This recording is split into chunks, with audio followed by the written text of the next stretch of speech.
الحمد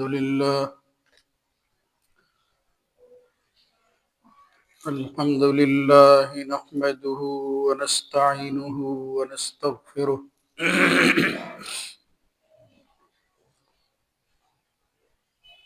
ونعوذ بالله من شرور أنفسنا ومن سيئات أعمالنا.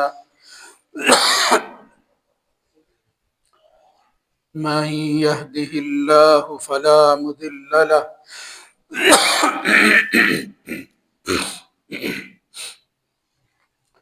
ومن يضلل فلا هادي له.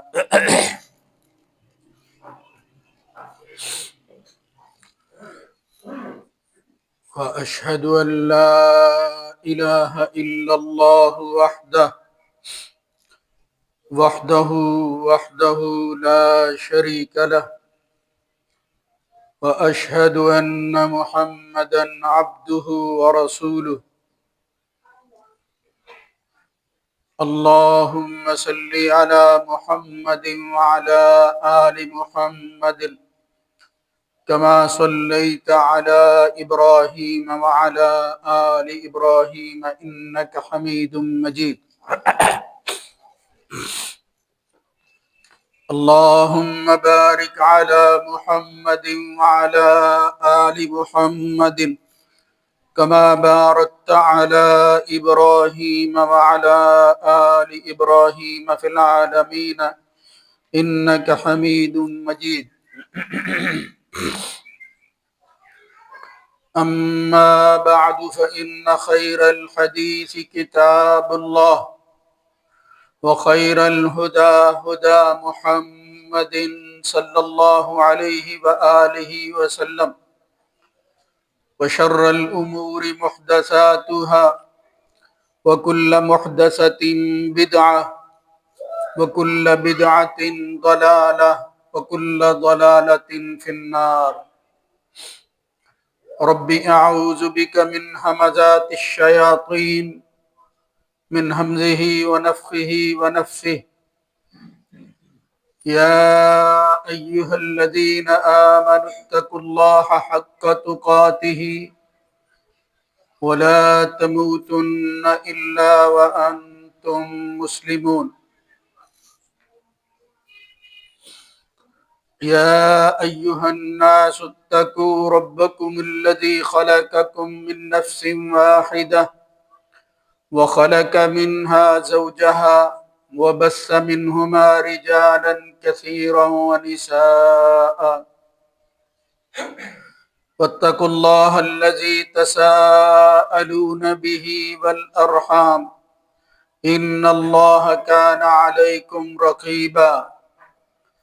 يا أيها الذين آمنوا اتقوا الله وقولوا قولا سديدا يصلح لكم أعمالكم ويغفر لكم ذنوبكم ومن يطع الله ورسوله فقد فاز فوزا عظيما. رب اشرح لي صدري ويسر لي أمري واحلل عقدة من لساني يفقه قولي. وسارعوا إلى مغفرة من ربكم وجنة عرضها السماوات والأرض أعدت للمتقين الذين ينفقون في السراء والضراء والكاظمين الغيظ والعافين عن الناس والله يحب المحسنين.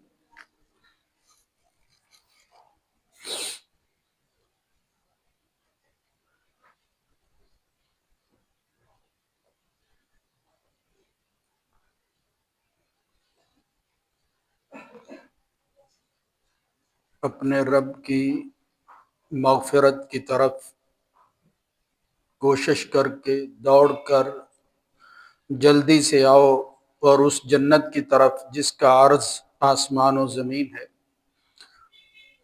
متقین کے لیے تیار کی گئی ہے. یہ وہ لوگ ہیں جو خوشی اور غم،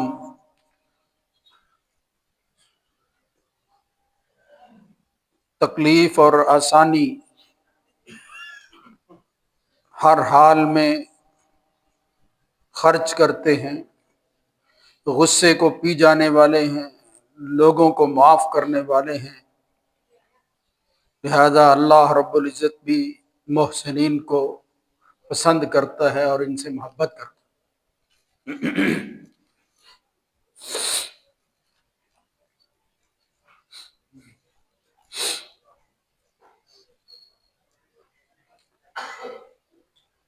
ہر قسم کی حمد و ثنا اللہ مالک الملک کے لیے ہے،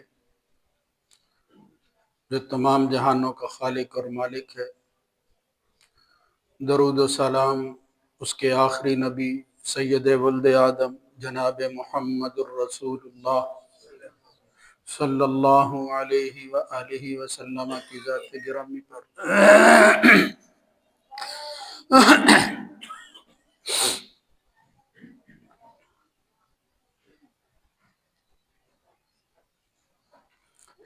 صحیح بخاری میں اور صحیح مسلم میں ایک روایت آتی ہے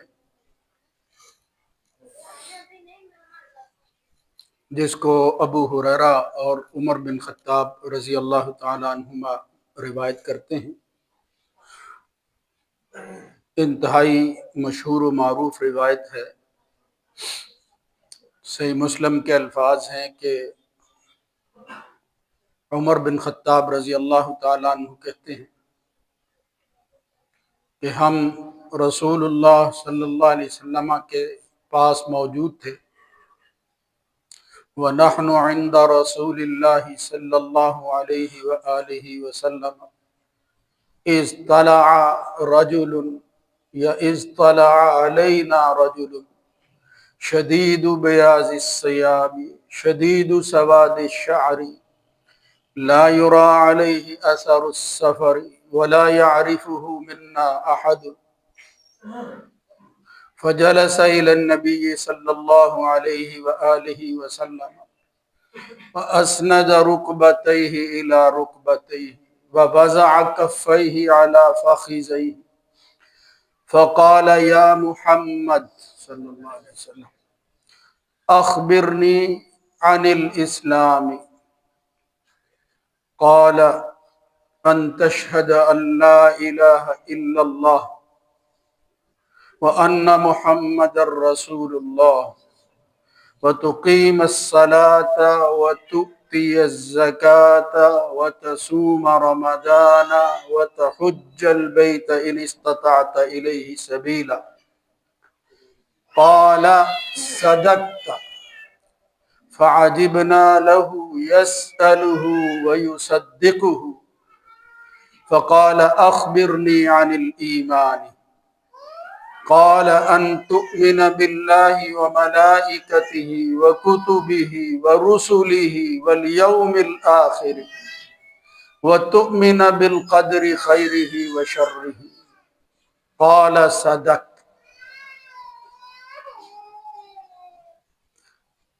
ثم قال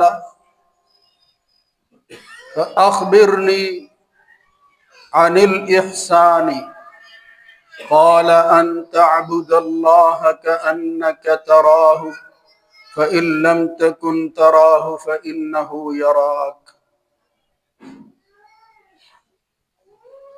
ثم قال أخبرني عن الساعة، قال ما المسؤول عنها بأعلم من السائل، قال فأخبرني عن إماراتها،